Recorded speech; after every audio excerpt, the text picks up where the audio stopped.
What's up, NFL fans? In today's video, I'm going over my top 5 remaining free agents that are currently in free agency. Basically, I do think there's a lot of good free agents left, so I just wanted to go over them, pick the top 5 out of them that I think could instantly help a lot of teams, because a lot of these positions teams need. So, anyways, with that, let's get started. Number 1, I think Jauan Jennings is the best wide receiver in free agency right now that is still available, with 9 touchdowns last year. He was tied 8th in the league, which is actually pretty good for a lot of the good receivers that are in the league.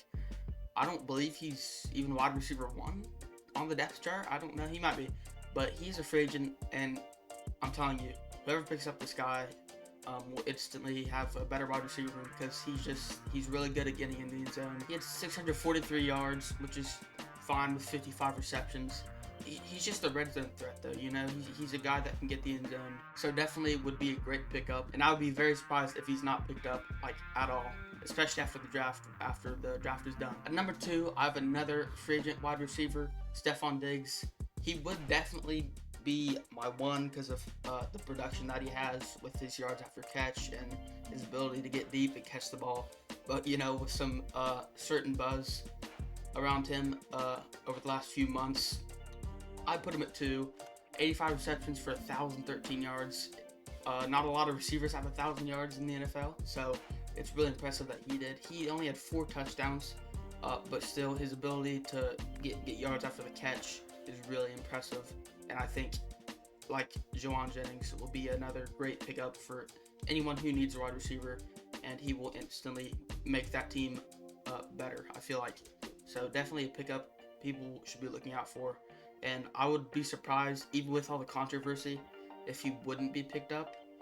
Now, it's possible that he isn't because of the controversy, and he's kind of on the older side a little bit. You know, he's more of a veteran wide receiver, but still, he's a guy that I think can produce well, and definitely a guy worth picking up if, you know, you look back past all the controversial stuff that he's been involved in recently. So, for number 3, I have David Njoku, tight end from the Cleveland Browns.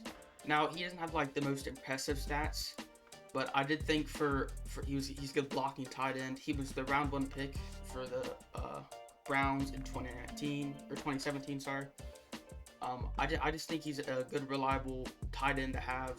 You know, they had Harold Fannin Jr. The Browns did, so I don't think Njoku got targeted as much. I think he might have been injured a bit as well. I don't know, but I do think he will get picked up, and he'll instantly make a tight end room a little bit better. He's not like that game-changing tight end that'll come in and, you know, make every big play that some tight ends have to make in their tight end rooms. He's a good, reliable tight end that I think can get far down the field with his legs, and he has pretty good hands as well. So that's why he's number 3. For my number 4, I have the veteran defensive end, Jadeveon Clowney.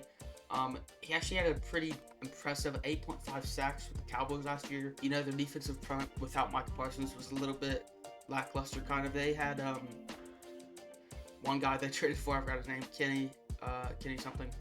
But Jadeveon Clowney, who was able to pick up 8 sacks with the Cowboys, pretty impressive, honestly, for how that front was. 24 solo sacks, 1 forced fumble. But definitely a good guy, a good solid edge that anyone can bring in.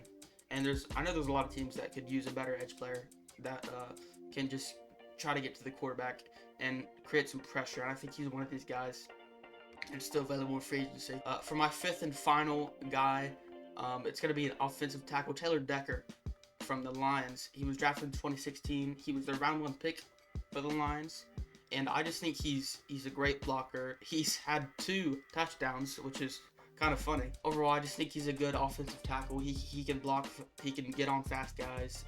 He can block them away, which is, you know, the entire purpose of all linemen. I don't really know what I'm talking about, to be honest. But I do think he's a very valuable guard to pick up, and will instantly bolster any O-line in the league that could use him. I personally hope my Ravens pick him up. I would love him, because if you know, we've had some offensive line struggles this past season, so I think he would bolster up our O-line pretty well. And that's for saying any other lackluster O-line in the league. He will definitely fill a role that some teams might not already have. Anyways, that's going to be all for today's video. Those are my top 5 free agents currently that are still remaining. Maybe they'll be taken soon. Probably most of them I feel like after the draft, because at the time of recording this, it's a week before the draft, so we will definitely see some of these big names coming off the free agent board in the coming weeks. So yeah, don't be surprised if there's any news about that. Anyways, thank you guys for watching. Make sure to subscribe as well. Thank you for the support that I've been getting on some of my videos and YouTube shorts. I really appreciate it, and it makes me want to keep doing more. So just keep showing support, and I'll keep making videos. Anyways, I'll see you guys in the next one. Have a great day, and goodbye.